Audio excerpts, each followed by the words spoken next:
담임 목사님 안 계신 2달 동안 요나서를 묵상하려고 합니다. 요나서를 선택한 이유는 다른 건 없고요.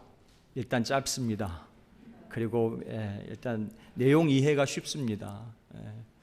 물론 이 안에 담겨져 있는 메시지가 쉬운 것은 아니지만 내용 이해 자체는 쉽기 때문에, 그래서 한 8번에 걸쳐서 설교하면 되겠다는 생각이 있어서 기도하면서 요나서를 선택해 봤습니다. 요나서는 다른 예언서들하고 좀 다른 특징이 있습니다. 여러분도 아시다시피 다른 예언서들은 보면 하나님의 말씀이 주를 이룹니다. 그렇죠? 하나님이 선지자를 불러서, 예언자를 불러서 당신의 말씀을 주시죠. 가서 이 이스라엘 백성들에게 고해라, 전해라, 이렇게 해서 그 예언의 말씀들이 굉장히 많이 나옵니다. 그런데 요나서는 하나님께서 주신 예언의 말씀이 딱 한 줄밖에 안 나와요. 그게 뭐냐면 나중에 3장에 나오겠지만 40일이 지나면 니느웨가 무너진다, 이 한마디예요. 그러니까 요나서는 하나님의 말씀도 중요하지만 그 말씀보다도 하나님께서 하신 그 말씀에 대한 선지자의 반응, 태도에 초점을 두는 책이 요나서입니다. 저는 요나서를 묵상해 가면서 저와 여러분이 특별히 하나님께서 주신 그 사명, 우리에게 주신 사명, 그 사명을 대하는 나의 태도, 그 반응을 우리가 좀 돌아볼 수 있게 되기를 축원합니다. 나는 하나님께서 주신 그 사명 잘 감당하고 살고 있는가? 사명에 초점을 맞춰서 이 요나서를 묵상해 보려고 합니다. 오늘 1절에서 3절까지 말씀을 같이 좀 묵상하는데요, 오늘 이 1절부터 3절 짧은 이 말씀 가운데서 3가지 메시지를 듣게 되는데, 첫 번째는 이것입니다. 하나님은 저와 여러분을 신실한 자로 여기신다는 거예요. 이게 무슨 말인가? 오늘 1절 말씀을 다시 한번 보겠습니다. 1절 말씀 함께 읽겠습니다. 주님께서 아미떼의 아들 요나에게 말씀하셨다.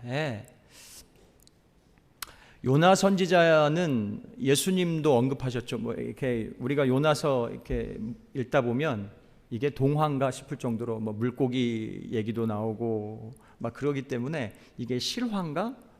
이런 얘기들을 하는 사람들이 있습니다. 그러나 분명히 실화라는 것은 예수님의 말씀을 통해서도 알 수 있어요. 예수님이 요나의 표징을 얘기하셨죠.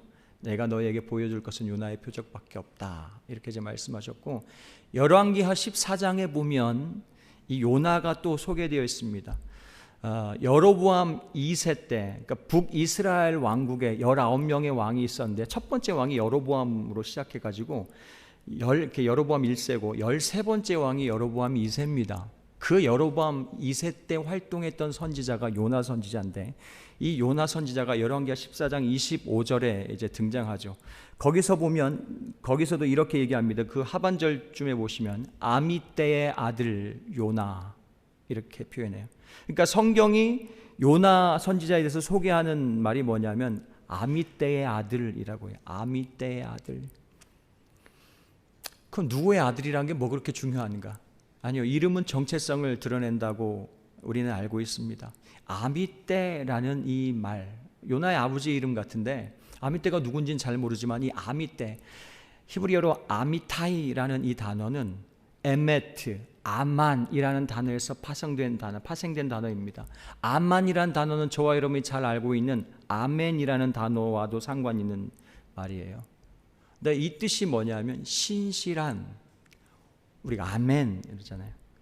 확실한, 견고한, 진리에 충성스러운, 믿음직한, 이런 뜻이라는 거예요. 근데 오늘 1절 말씀이 이렇게 시작합니다. 아미떼의 아들 요나에게 말씀이 임하였다. 여러분, 저와 여러분이 요나서를, 교회를 조금만 다녀본 분들은 아마 요나서 얘기를 많이 들었을 거예요. 그렇죠?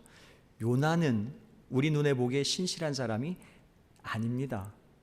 3장에 가면 그 2장에서 그 물고기 뱃속에 들어가는데 거기서 조금 회개하는 듯 했지만, 회개했나 싶었는데 3장 4장에 이어지는 내용을 가만히 읽어보면 회개 안 했구나라는 것을 알 수가 있습니다. 요나는 하나님의 마음을 알지 못하는 선지자였어요. 선지자 같지 않은 선지자, 하나님의 긍휼을 알지 못하는 선지자였습니다. 그런 선지자를 하나님께서는 뭐라고 표현하시냐면 아미떼, 신실한 사람. 너는 신실한 사람이야. 너는 충성스러운 종이야. 너는 믿을만해. 이렇게 말씀하시는 거예요. 할렐루야. 그 하나님께서 요나를 신실하게 여기시기 때문에 엄청난 그 니느웨에 가서 복음을 전해야 되는 엄청난 사명을 맡겼다는 거예요. 여러분도 그렇겠지만 저도 마음이 어려워질 때 죄인이니까 다 그렇지 않겠습니까? 예수님이 아닌 이상 마음이 힘들어지고 낙심이 되고 막 그럴 때마다 여러분들은 어떤 마음이 올라오십니까? 쉬고 싶다, 이런 마음. 그만두고 싶다, 어디 떠나고 싶다, 이런 마음들이 막 올라오잖아요. 몇 주 전에 제가 이제 우리 청년들하고 금요철야 시간에 이제 기도하는데, 그때도 그 마음이 제 안에 있어가지고 제가 그 마음을 가지고 하나님께 기도했습니다. 하나님, 왜 저를 목사로 만들었습니까? 제가 힘들 때마다 맨날 하는 레파토리가 있어요. 여기 하나님도 지겨우실 거예요. 맨날 제가 이 얘기를 해가지고 왜 저를 목사로 만들었습니까? 제가 제일 부러운 것은 저기 앉아가지고 설교 듣는 여러분이 진짜 부럽습니다. 여러분은 아닌 척하고 그냥 가만히 계셔도 되잖아요. 근데 저는 너무 그게 부러운 거예요. 힘들 때마다 계속 올라오는 레파토리. 저는 못하겠습니다. 저는 안 합니다. 그만하겠습니다. 이제 쉬렵니다. 이런 게 계속 이제 올라오는 거죠. 그날도 이제 그 마음을 가지고 이제 하나님 앞에 이제 기도하고 있었는데, 문득 그 생각이 들었습니다. 맞다. 그렇지. 하나님께서 이런 나한테 이런 중요한 일을 맡기실 리가 없다. 하나님이 이런 나를 목사로 만들었을 리가 없다. 이런 생각이 퍼뜩 드는 거예요. 그렇지. 이렇게 기뻐하지도 않고 믿음도 없고 맨날 주저앉아서 징징거리는 이런 연약한 나한테 말씀을 주시고 사람들을 돌보라고 하시고 그럴 리가 없어요. 이 확신이 확 들어왔습니다.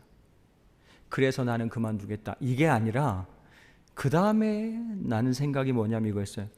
그렇다면 나는 누구인가? 내가 느끼고 있는 내가 보고 있고 내가 판단하고 있는 이 나한테 하나님이 맡겨주실 리가 없는데 하나님이 뭘 믿고 이런 거를 나한테 맡겨주셨을까? 그렇다면 하나님은 나를 누구로 보고 맡겨주셨는가? 내가 누구지? 라는 생각이 확 올라왔습니다. 내가 보는 내가 아니구나. 사람들이 평가하는 내가 아니구나. 하나님이 보는 내가 누구기에? 그 질문에 대한 답이 오늘 1절 말씀이라고 저는 믿습니다. 너는 아미떼의 아들. 아미떼라는 사람의 아들이겠죠, 요나도. 그러나 하나님 말씀하시는 거예요. 너는 그 연약한 사람의 아들이지만 너는 아니야. 너는 신실한 자다. 너는 충성스러운 자다. 네가 보기에도 형편없어 보이고 다른 사람들도 그렇게 보지만 너는 신실한 사람이고 너는 믿을 만한 사람이야. 그래서 내가 너한테 그 일을 맡긴 거야. 할렐루야. 하나님께서 저와 여러분을 그렇게 여기신 줄 믿습니다. 저를 그렇게 봐주시기를 축원합니다. 할렐루야.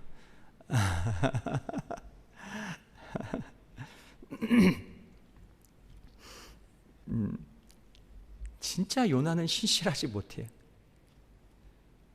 아까도 말씀드렸지만 그러나 그 모습이 진짜 요나가 아니라는 것을 알아야 해요. 베드로가 처음에 예수님 만났을 때 예수님이 하신 말씀이 있습니다. 요한의 아들 시몬이구나. 그러면서 누구 아들이구나 이렇게 얘기해. 그 다음에 하신 말씀이 뭐라고 했냐면 나는 너를 앞으로 게바라고 부르겠다 이렇게 말씀하셨어요. 게바, 베드로, 반석이에요. 예수님은 요한의 아들 시몬으로 물론 보이긴 하죠. 그러나 그렇게 여기지 않아요. 그 실수투성이고 다혈질이고 성질 급하고 정말 문제 많았던 이 베드로, 이 시몬, 요한의 아들 시몬을 예수님은 반석으로 보고 계신다는 거예요. 할렐루야. 예. 저와 여러분도 하나님이 그렇게 보고 계셔요. 요나를 그렇게 여기고 계신다는 거예요. 이 믿음이 우리 안에 있어야 합니다. 이 믿음이 있어야 죽지 않습니다. 이 믿음이 있어야 낙심하지 않습니다. 나한테도 절망하지 않습니다. 다른 사람의 평가에도 실망하지 않습니다.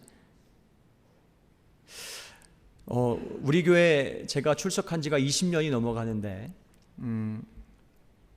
처음에 왔을 때에 저희 교회에서 뭔가를 임명할 때 여기 오래되신 분들은 아마 기억나실지 모르겠는데 임명장을 그렇게 줬어요. 뭐 서리집사만 해도 이렇게 서리집사 임명장 이렇게 해서 담임 목사님하고 이렇게 같이 어색하게 사진 이렇게 찍고, 그리고 이제 이쪽 한쪽 면에는 뭐 이렇게 누구를 뭐로 임명합니다. 이렇게 직분을 이렇게 직분으로 임명합니다. 그리고 그 밑에 성구를 하나 이렇게 적어놨는데 그 성구가 뭐였냐면 지금도 기억납니다. 디모데전서 1장 12절 말씀인데 같이 한번 읽어볼까요? 시작. 나는 나에게 능력을 주신 우리 주 그리스도 예수께 감사를 드립니다. 주님께서 나를 신실하게 여기셔서 나에게 이 직분을 맡겨 주셨습니다. 제가 이 말씀을 우리 목사님하고 사진 찍은 것도 별로 감동스럽지 않고 그러는데 제가 그냥 무심코 그 서리집사 임명장이 뭐 그렇게 대단하다고 제가 그거 받고 펑펑 울었습니다. 왜냐하면 이 말씀 때문에 나를 신실하게 여기셔서, 이 말이 제 가슴에 그렇게 다가왔어요. 꼭 하나님이 저한테 하시는 말씀 같았어요. 나를 신실하게 여긴데 하나님이, 와, 뭘 보고 나를 신실하게 여기시지? 그래서 제가 엄청 울었던 기억이 있습니다. 나를 신실하게 여기셔서. 네, 이게 하나님의 시선이라는 거예요. 하나님의 시선.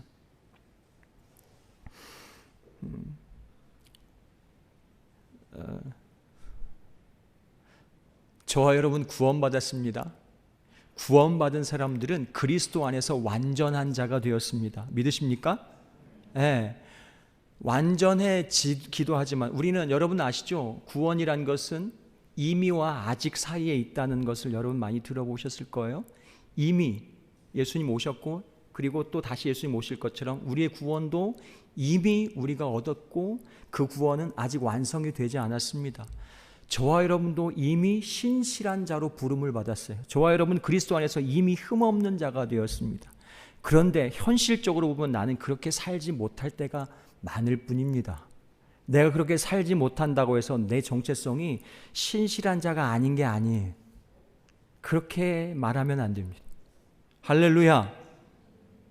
네, 그 믿음대로 말할 수 있기를, 믿음대로 생각하고 믿음대로 선포할 수 있기를 축복합니다. 나는 그리스도 안에서 발견된 사람, 나는 그리스도 안에 있는 완전한 자, 나는 신실한 자입니다. 나는 충성스러운 사람입니다. 그래서 그렇게 살아야 됩니다. 그래서 오늘 두 번째 메시지는 뭐냐? 나를 하나님께서 그렇게 여기시기 때문에 하나님이 나에게 뭘 주신다? 사명을 맡겨주셨다. 사명이 있는 사람, 부르심을 받은 사람은 그 사명을 따라 살아야 합니다. 사명을 따라 살아야 돼. 그렇죠? 사명을 따라 사는 거예요. 여러분은 무엇을 쫓아 살고 있습니까? 모든 사람들은 다 단기적이든 장기적이든 목표가 있어요. 계획, 목표, 목적이 있어요. 그래서 그 목적을 따라서, 우리 옛날에 목적이 이끄는 삶이라는 책도 있었는데 그 목적이 자기의 삶을 이끌어갑니다. 단기 목표든 장기 목표든. 여러분 요즘 무엇에 이끌려 살고 계십니까? 무엇이 여러분의 삶을 이끌고 있습니까? 하나님 요나서를 통해서 우리에게 해주시는 말씀은 너는 신실한 사명자야. 그래서 너는 사명을 쫓아 살아야 돼. 그게 너의 삶이다 라고 말씀하고 있어요. 저희 집에는 저희 집에 제가 막둥이입니다. 막둥이고 저 위로 형이 있고 그 다음에 제일 위에 누나가 있습니다.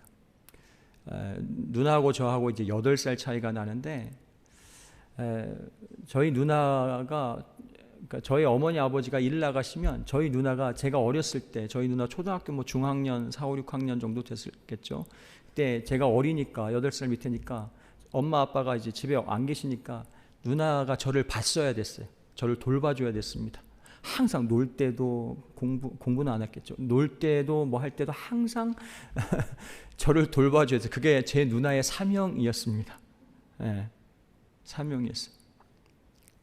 근데 하루는 제 누나가 저한테 얘기해 줬는데 제가 태어날 때 그 옛날에도 4kg 이상 태어나가지고 4.3kg 이렇게 태어나가지고 굉장히 묵직했던 베이비입니다. 그래서 제 누나가 저를 이제 업고 놀다가 무거워서 떨어뜨렸다고 이렇게 얘기하더라고요. 그래서 막 피범벅이 됐는데 어머니 아버지한테 정말 죽살나게 맞았다는 얘기가 있습니다. 저의 누나에게 저는 사명이었는데 얼마나 여러분 내다버리고 싶은 사명이었겠습니까? 제가 그렇지 않겠습니까? 저 동생만 없으면 난 편하게 놀 텐데 얼마나 내다버리고 싶었겠어요. 여러분, 그러나 우리가 기억해야 될 건 뭐냐 하면 사명이라는 것은 아무리 내다버리고 싶어도 내다버릴 수 없는 것이 사명이라는 거예요. 왜? 사명은 나와 분리될 수 없는 나의 삶의 일부이기 때문입니다. 여러분 잘 생각해 보십시오. 저희 누나가 동생인 제가 없는 삶이 존재하겠습니까? 아니에요. 저의 누나의 삶의 일부예요. 저는 제가 없는 삶은 존재하지 않아요. 즉 사명이 없는 삶은 존재하지 않아요.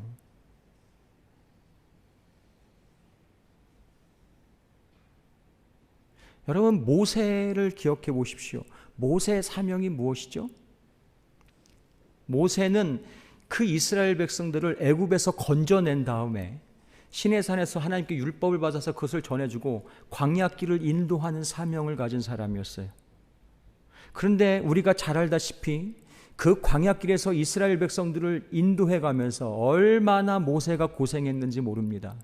때가 되면 때만 되면 불평하는 거예요. 먹을 거 없으면 불평하고 마실 물 없으면 불평하고 우리를 여기 데려 나와서 죽이려고 여기까지 인도했냐 그러면서 돌로 치려고 하고. 여러분 모세에게 있어서 이스라엘 백성은 내다버리고 싶은 사명이에요. 내다버리고 싶은 사명이에요. 그런데 잘 생각해 보십시오. 이스라엘 백성 없는 모세의 삶은 존재하지 않습니다. 나 이스라엘 백성들 아니면 나 혼자 편하게 살 텐데 그건 자기 생각이고 하나님은 모세를 그렇게 창조하지 않았다는 거예요. 창세전에 모세를 아예 애시당초 그렇게 그 출애굽의 지도자로 하나님은 선택하신 거예요. 그게 모세의 삶입니다. 사명이 곧 나의 삶인 것입니다. 아무리 내다버리고 싶어도 그건 나의 삶인 것입니다. 그렇죠. 예레미야 선지자는 어떻습니까? 예레미야 선지자는 동족들에게 그 패역한 이스라엘 백성들에게 파멸을 선포해야 하는 그럼 참 힘든 사명을 받은 사람이었어요. 전할 때마다 매맞아야 됐어요. 그런 사명을 누가 감당하고 싶습니까? 내다버리고 싶은 사명이. 그런데 내다버리지 못하잖아요. 왜? 그 일을 위해 지음받았기 때문에. 예레미야는. 호세아 선지자는 어떻습니까? 호세아 선지자는 창기였던 고멜과 같이 살아야 됐어요. 그게 그분의 사명이에요. 하나님 왜 나는 이런 여자하고 같이 살아야 됩니까? 안 통하는 거예요. 그냥 그렇게 지음받은 사람이에요. 그게 호세아 선지자의 삶이에요. 내다버리고 싶은 여자였지만 그럴 수 없습니다.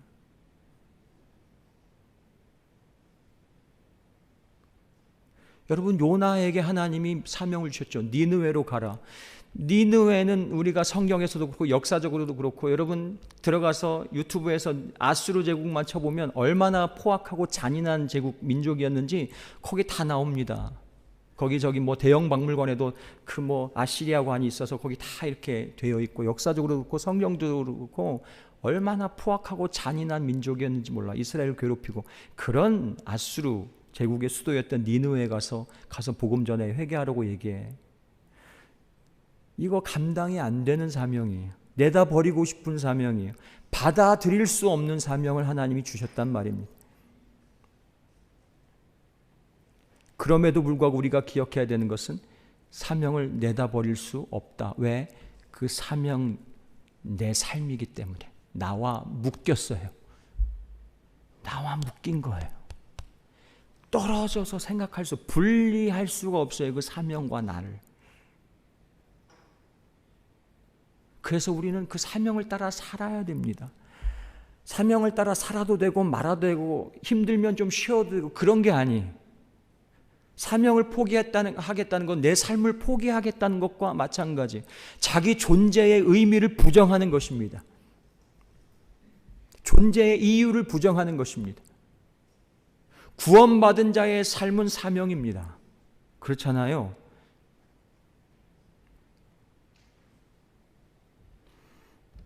예수님의 사명은 무엇입니까?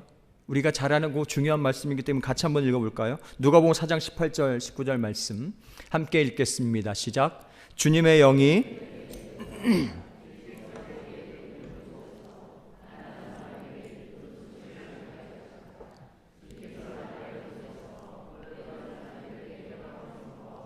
눈먼 사람들에게 눈뜸을 선포하고 억눌린 사람들을 풀어주고 주님의 은혜를 선포하게 하셨다.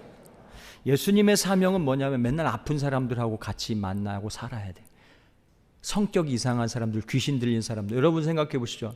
허구한 날 평생을 귀신 들린 사람, 어디 아픈 사람, 죽어가는 사람, 이런 사람들하고 같이 여러분 지내야 된다고 생각해 보세요. 이게 예수님의 사명이었어요. 그 일을 위해서 예수님이 십자가를 지었습니다. 십자가. 그것이 예수님의 삶이에요. 여러분, 예수님이 그 사명 없는 예수님의 삶을 상상할 수가 있습니까? 사명은 삶하고 분리되지 않는 것입니다. 사명이 곧 내 삶이다. 저희 누나가 저를 아무리 내다버리고 싶었어도 그건 불가능한 겁니다. 애시당초 그런 바람을 여러분 버리시기를 축복합니다. 할렐루야. 쿨하게 사명을 받아들일 수 있기를 축원합니다. 하나님이 주셨지만 진짜 내다버리고 싶은 사람, 그 일, 그 사역, 정말 이것만 아니면 편할 것 같은데 하는 그것이 무엇입니까?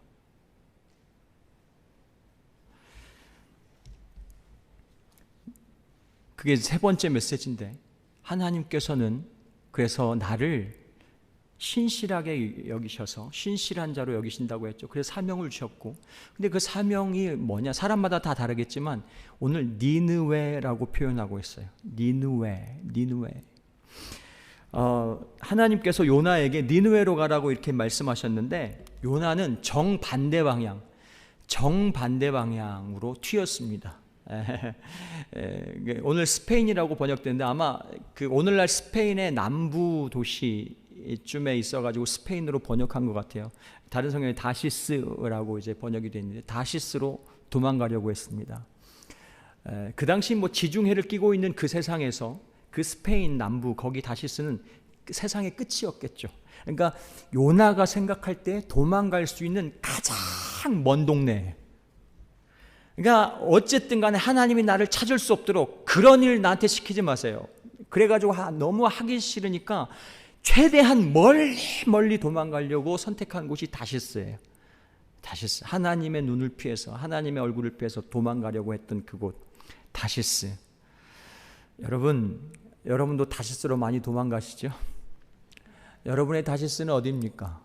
물론 우리도 뭔가 힘들고 어렵고 그러면 관계를 끊고 도망가고 일을 그만두고 어디 가고 아니면 유학을 떠나버리고 가족 중에 누구 보고 싶지 않은 사람 있으면 밖에 나가서 혼자 살아버리고 뭐 그럴 수도 있습니다.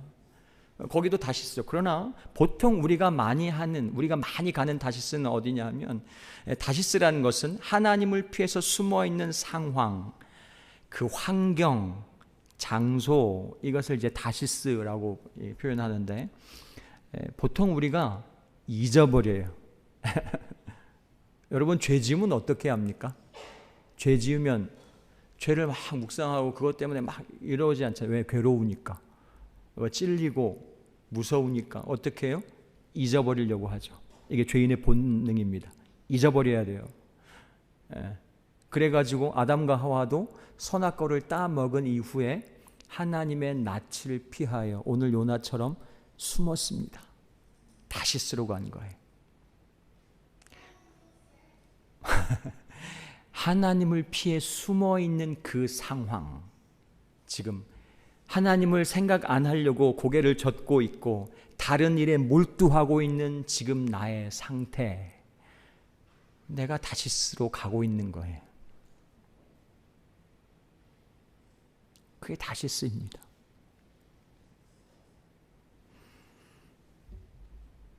그런데 요나는 알지 못했어요. 뭘 알지 못했습니까?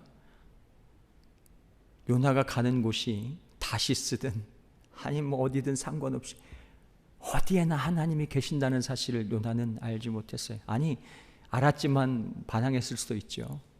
시편 139편 7절 8절 말씀은 이렇게 얘기합니다. 같이 한번 읽어보겠습니다. 내가 주님의 영을 피해서 어디로 가며 주님의 얼굴을 피해서 어디로 도망치겠습니까? 내가 하늘로 올라가더라도 주님께서는 거기에 계시고 스올에다 자리를 펴더라도 주님은 거기에도 계십니다. 사명을 버리고 하나님의 낯을 피해서 숨는다고 해서, 내가 안 할 거예요, 몰라요, 싫어요 한다고 해서 피할 수 있는 것이 아니라는 거예요. 여러분, 다음 주 예고지만 다시스로 가려고 고집 부리면 반드시 풍랑이 기다리고 있습니다.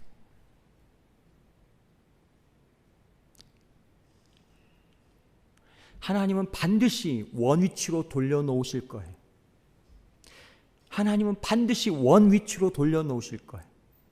내가 어디로 도망가든지 무슨 짓을 하면서 내가 살든지 반드시 사명의 자리로 돌려놓으시는 분이 하나님이십니다. 할렐루야.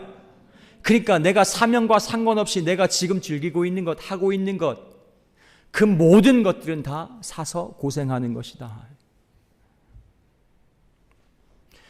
저와 여러분이 하나님과 상관없이 하고 있는 모든 것들, 그것은 다시스로 가는 거예요. 반드시 하나님은 다시 사명의 자리를 돌려놓습니다. 내가 60살이 되든 70살이 되든 80살이 되든 다시 돌려놓으실 거예요.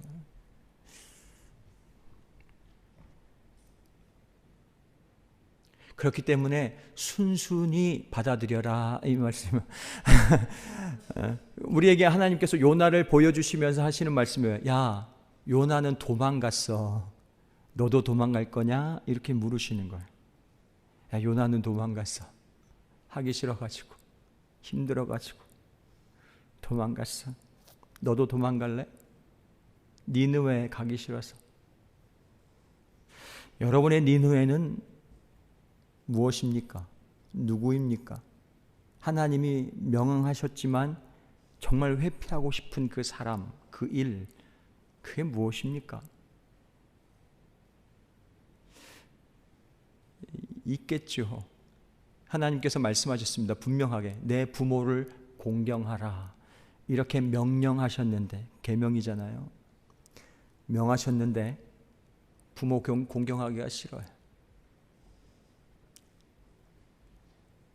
나한테 해준 게 뭐 있어? 뭐 이렇게 사춘기 애들 하는 말죠.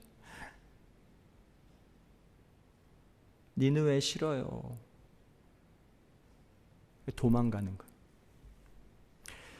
내 남편에게 순종해라 라고 하나님이 명령하셨습니다. 이 명령 여러분 지키기 싫으시죠? 눈을 피하신다고 피할 수 있는 게 아닙니다.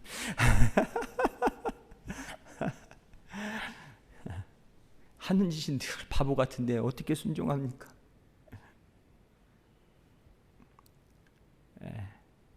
그 사명, 내다 버리고 싶은 사명.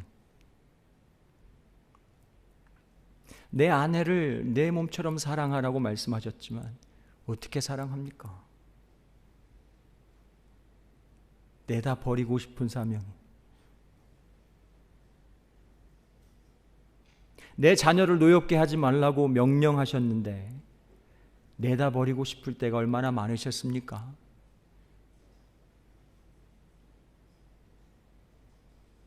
원수를 사랑하라 이런 건 아예 나하고 상관없는 하나님의 명령으로 생각하고 살잖아요. 그건 불가능하다. 아예 이렇게 딱 못 받고 아이고 내 가족도 사랑 못하는데 원수를 어떻게, 물론 가족이 원수입니다마는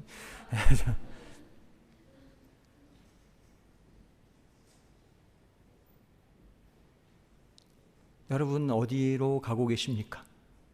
다시스에 계십니까? 다시스로 가고 계십니까? 아니면 니느웨를 향하고 계십니까?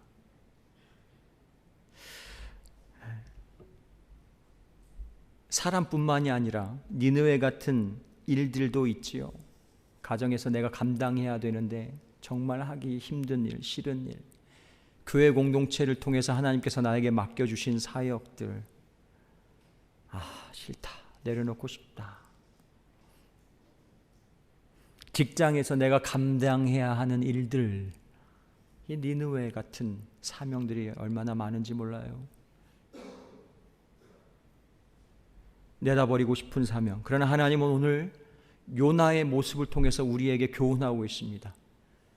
요나는 신실한 자야. 그래서 내가 사명을 맡겼는데 요나는 도망갔다.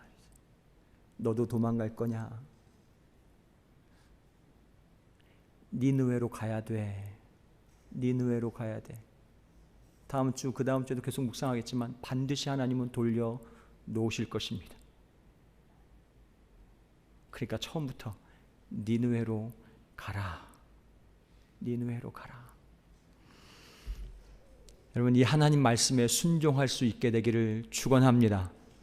나를 신실한 자로 여기셔서 사명을 주시는 그 하나님의 말씀을 받아들일 수 있게, 이게 내 힘으로 되지 않는다는 거 우리가 압니다. 그렇죠? 아무리 봐도 나는 못하겠는데, 아무리 봐도 그 인간이 그 인간인데, 우리의 눈을 바꿔주시는 분은 성령님이십니다. 사도 바울이 에베소서 1장에서 얘기했던 것처럼 지혜와 계시의 영이신 성령께서 우리의 마음 눈을 밝혀주셔서 하나님을 알게 하시고 부르심의 소망이 뭔지를 깨닫게 하시고 왜 나를 이 땅에 불렀는지를 성령께서 눈을 밝혀주셔야 안다는 거예요. 그렇지 않으면 우리는 계속 니느웨는 제껴놓고 몰라 그러면서 다시스에서 살다가 죽을 수도 있다는 거예요.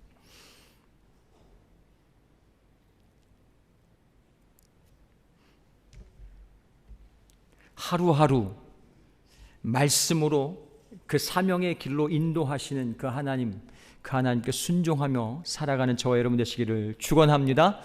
기도하겠습니다.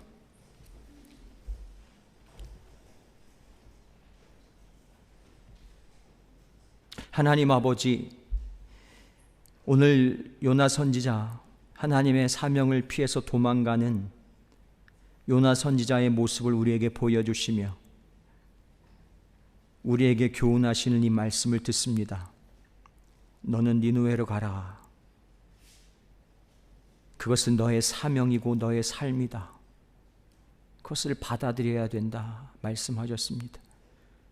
하나님, 내게 주신 사명 그 니느웨를 포기하지 않을 수 있도록 도와주시고 니느웨를 하나님의 눈으로 바라볼 수 있도록 성령님 내 마음의 눈을 밝혀주시고 그 니느웨를 허락하신 하나님께 감사하게 되는 은혜가 있게 하여 주시옵소서. 니느웨가 나에게 얼마나 큰 선물인지 알게 하여 주시옵소서. 예수님 이름으로 기도합니다. 아멘.